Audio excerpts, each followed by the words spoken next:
우리 몸에 있는 600개 이상의 근육 가운데 어떤 근육에 어떤 문제가 생기면 문제가 생긴 근육의 역할에 따라 우리는 다양한 불편을 겪게 됩니다.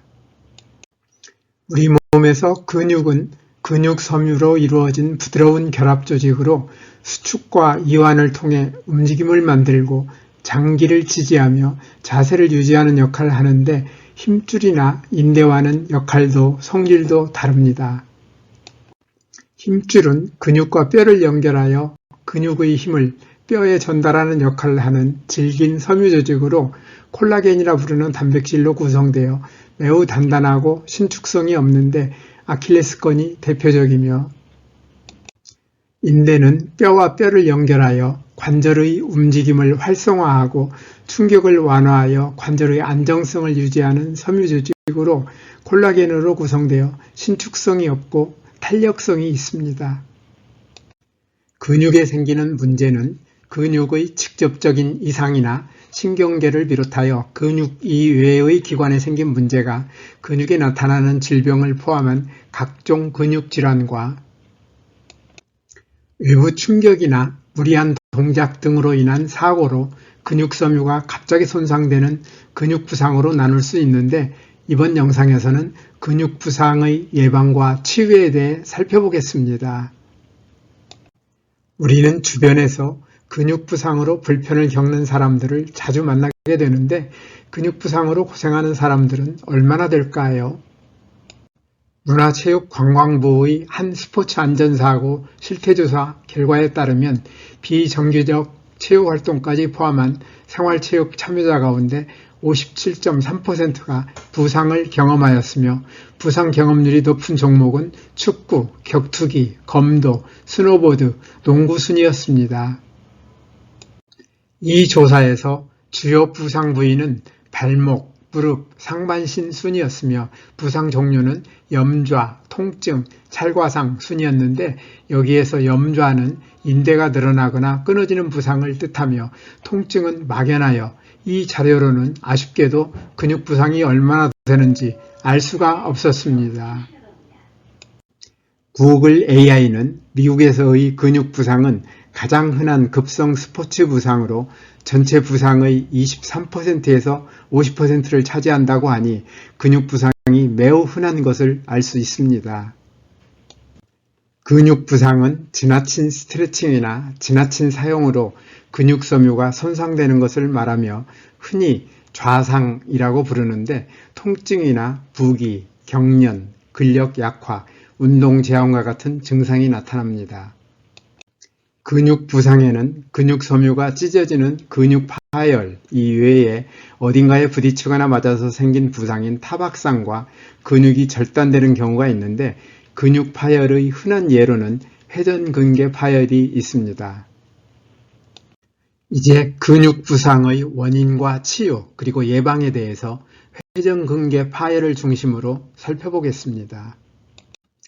회전근개는 어깨 관절을 둘러싸고 있는 어깨와 팔을 연결하는 4개의 근육과 힘줄 다발로 팔을 들어올리거나 회전을 가능하게 하는데, 이러한 회전근개가 끊어지거나 손상되는 것이 회전근개 파열입니다.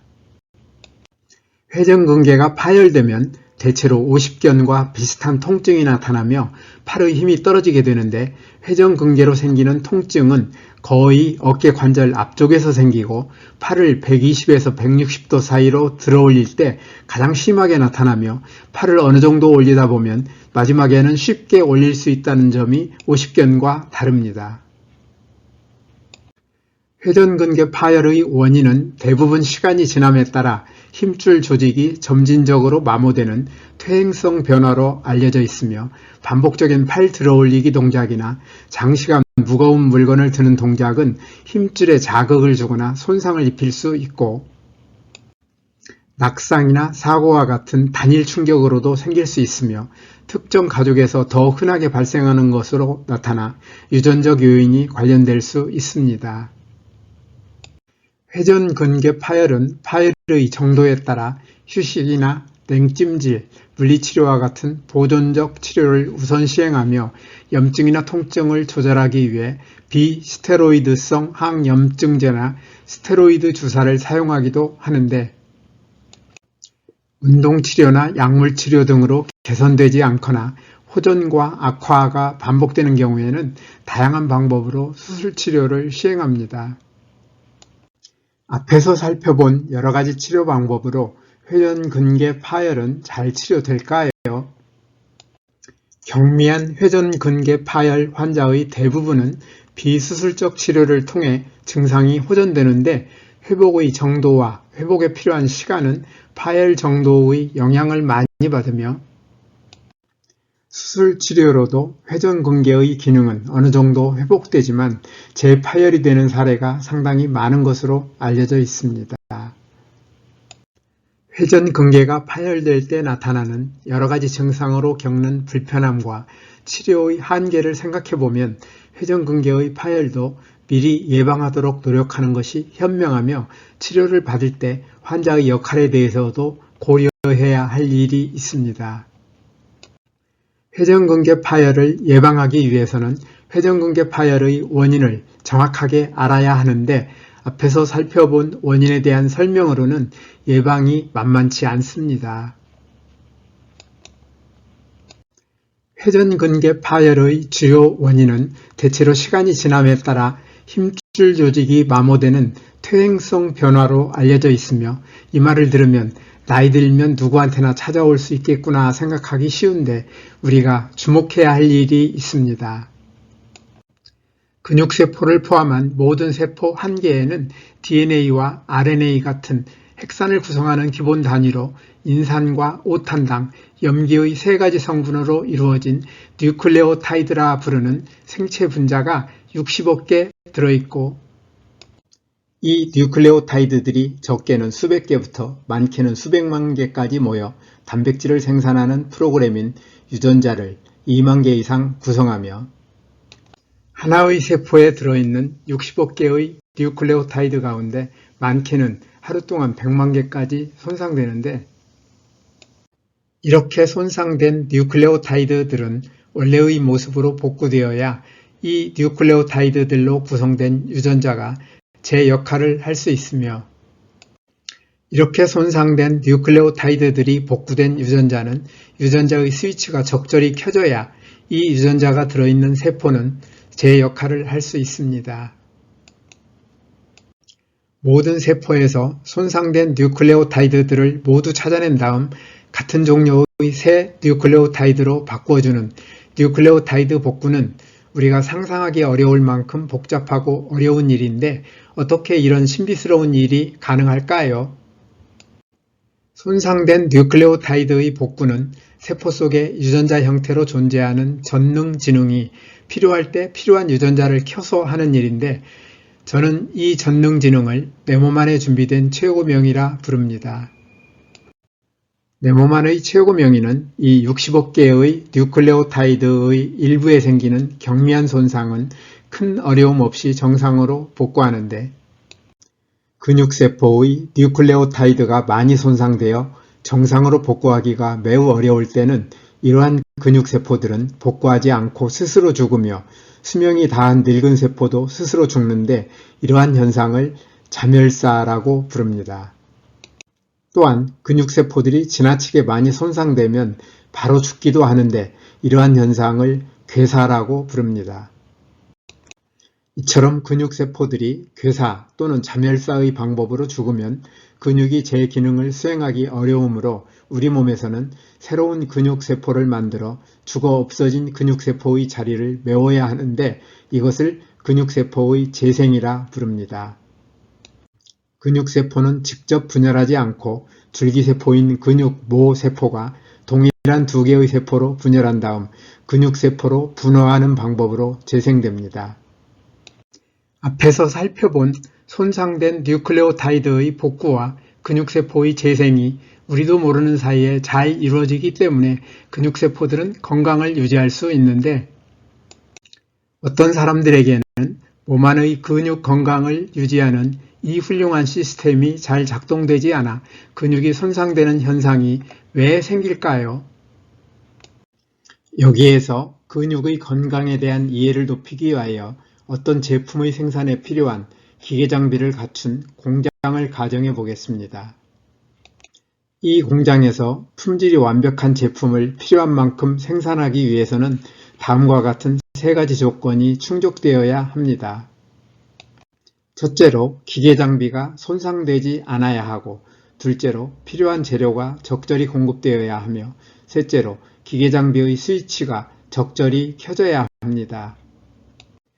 이와 마찬가지로 근육의 건강을 유지하기 위해서는 첫째, 근육세포의 유전자가 손상되지 않아야 하고, 둘째, 필요한 영양소가 적절히 공급되어야 하며, 셋째, 근육세포의 유전자가 적절히 켜져야 하는데, 근육이 손상된다는 것은 근육의 건강을 유지하기 위해 필요한 세 가지 조건 가운데 어떤 것인가가 충족되지 못하는 것을 뜻합니다. 여기에서 우리가 주목할 것이 있습니다. 뉴클레오타이드의 손상 정도와 손상된 뉴클레오타이드의 복구 정도는 우리의 생활 습관과 깊은 관계가 있음을 기억할 필요가 있습니다. 손상되는 뉴클레오타이드의 수는 우리가 좋은 생활 습관을 가지고 있으면 적어지지만 반대로 잘못된 생활 습관을 가지고 있으면 많아지며, 손상된 뉴클레오타이드의 복구는 우리가 좋은 생활 습관을 가지고 있으면 잘 되지만 반대로 잘못된 생활 습관을 가지고 있으면 잘 복구되기 어렵습니다. 다음으로 필요한 영양소가 적절히 공급되기 위해서는 우리 몸에 필요한 영양소가 적절히 들어있는 음식을 먹는 건강식을 하여야 하며, 여기에는 어떤 영양소도 필요한 양을 초과하여 지나치게 많이 먹지 않는 것을 포함하는데, 저는 생명식이라는 용어를 더 좋아합니다. 다음으로 근육세포의 유전자가 적절히 켜져야 한다는 것은 무엇을 뜻할까요? 근육은 수많은 근육섬유 다발이 모여 만들어지며, 근육섬유는 주로 액틴과 마이오신과 같은 단백질로 구성되어 있어 근육이 만들어지기 위해서는 근육섬유를 만드는 데 필요한 단백질이 잘 만들어져야 하므로 단백질이 만들어지는 과정을 살펴보겠습니다. 유전자에는 단백질 합성에 필요한 정보가 들어있는데, 단백질은 유전자를 구성하고 있는 DNA에 저장된 정보의 전사와 번역이라는 두 단계를 거쳐 만들어집니다. 전사 과정에서는 유전자 DNA에 저장된 정보가 세포 핵에 있는 리보핵산, RNA라는 유사한 분자로 복사되어 전달되는데, 단백질을 만드는 데 필요한 정보를 담고 있는 RNA를 메신저 RNA, mRNA라고 부릅니다. 두 번째 단계인 번역은 세포질에서 일어나는데, 이 단계에서는 전달 RNA라는 RNA가 전사 과정에서 유전자 DNA로부터 복사된 메신저 RNA와 상호작용하여 한 번에 한 아미노산씩 단백질을 조립합니다. 이처럼 전사와 번역 과정을 거쳐 근육을 만드는 데 필요한 단백질이 종류별로 필요할 때 필요한 만큼 만들어지기 위해서는 해당 단백질 정보가 들어있는 유전자가 필요할 때 켜져야 하는데, 근육세포의 유전자가 적절히 켜지는 것은 우리의 생활 습관과 깊은 관계가 있습니다. 근육은 생활 습관에 따라 근육세포에 들어있는 유전자가 필요할 때 필요한 만큼 잘 켜지기도 하고 적절히 켜지지 않을 수도 있는데, 유전자가 필요할 때 필요한 만큼 잘 켜지지 않으면 뉴클레오타이드들은 더 많이 손상되고, 손상된 뉴클레오타이드가 정상적인 상태로 제대로 복구되기 어려우므로 이러한 근육세포들은 건강 상태가 좋지 못하게 되어 쉽게 파열될 수 있습니다. 나이가 들면서 근육의 건강 상태도 어느 정도 나빠질 수는 있겠지만, 그것보다 우리의 잘못된 생활 습관이 근육의 건강을 훨씬 크게 해칠 수 있다는 뜻입니다. 우리는 주변에서 나이를 포함한 여러 환경이 비슷한 사람들 가운데에도 근육의 건강 상태가 크게 다른 경우를 흔히 볼 수 있는데, 바로 생활 습관의 차이가 근육세포의 뉴클레오타이드의 손상과 복구에 큰 영향을 주기 때문입니다. 앞에서 회전근개 파열의 원인 가운데 반복적인 팔 들어올리기나 장시간 무거운 물건을 드는 동작도 있었는데, 이러한 동작의 반복은 근육세포의 뉴클레오타이드를 많이 손상시키고 손상된 뉴클레오타이드의 복구를 방해하는 측면이 있는 것은 분명하지만, 여기에는 근육세포 뉴클레오타이드의 손상과 복구에 영향을 주는 다른 생활습관도 근육세포의 건강에 많은 영향을 준다는 사실을 기억해야 합니다. 앞에서 근육부상의 예방 측면에서 근육세포 뉴클레오타이드의 손상과 복구에 도움이 되는 좋은 생활습관에 대해 살펴보았는데요. 이러한 생활습관은 근육부상을 치료하는 과정에서도 큰 도움이 됩니다.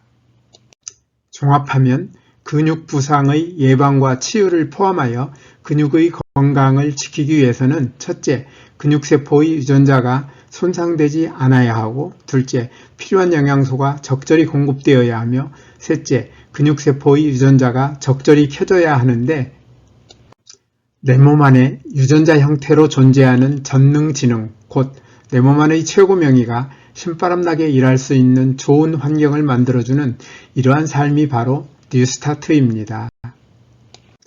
뉴스타트 생활을 통하여 내 몸 안의 최고 명의가 신바람나게 일할 수 있는 좋은 환경을 만들어주면 근육세포들의 뉴클레오타이드들이 적게 손상되고 잘 복구되어 근육세포들을 건강하게 만들어 근육부상은 예방되고 치유될 것입니다. 뉴스타트 생활에서 특히 생명식에 있어서는 과일과 채소, 곡식을 포함한 식물성 음식을 골고루, 통째로 충분히 먹는 것과, 아울러 너무 많이 먹을 경우 많은 문제를 일으키는 설탕을 포함하여 가공이나 정제된 나쁜 탄수화물, 포화지방과 트랜스지방, 소금과 알코올의 섭취를 줄이는 것이 중요합니다. 이와 함께 소화기관 세포들의 뉴클레오타이드를 손상시키고 손상된 뉴클레오타이드의 복구를 방해하는 나쁜 식습관인 편식, 과식, 간식, 폭식, 야식을 하지 않는 것도 중요합니다. 또한 뉴스타트의 나머지 항목인 운동, 물, 햇빛, 절제, 공기, 휴식, 신뢰와 사랑을 잘 실천하되 규칙적으로 적절히 운동하는 습관을 가지며, 물은 식사 시간과 분리하여 충분히 마시고, 햇빛은 자외선이 강하지 않은 시간을 이용하여 하루 10분 정도 꾸준히 쬐도록 하며, 공기는 가급적 산소의 농도가 높으며 오염되지 않은 맑은 공기로 깊이 들이마시도록 하고, 특히 담배 연기나 미세먼지에 주의하여야 합니다. 아울러 손상된 몸과 마음이 잘 회복될 수 있도록 충분히 휴식하고 충분한 잠을 자도록 하며 스트레스를 적절히 해소하는 것도 중요합니다. 오늘도 끝까지 영상을 시청해 주셔서 대단히 감사합니다. 뉴스타트 생활을 통하여 늘 건강하시기를 기대하며 다음에 더 좋은 영상으로 찾아뵙겠습니다. 여러분의 소중한 의견을 남겨주세요. 구독과 좋아요 부탁드립니다.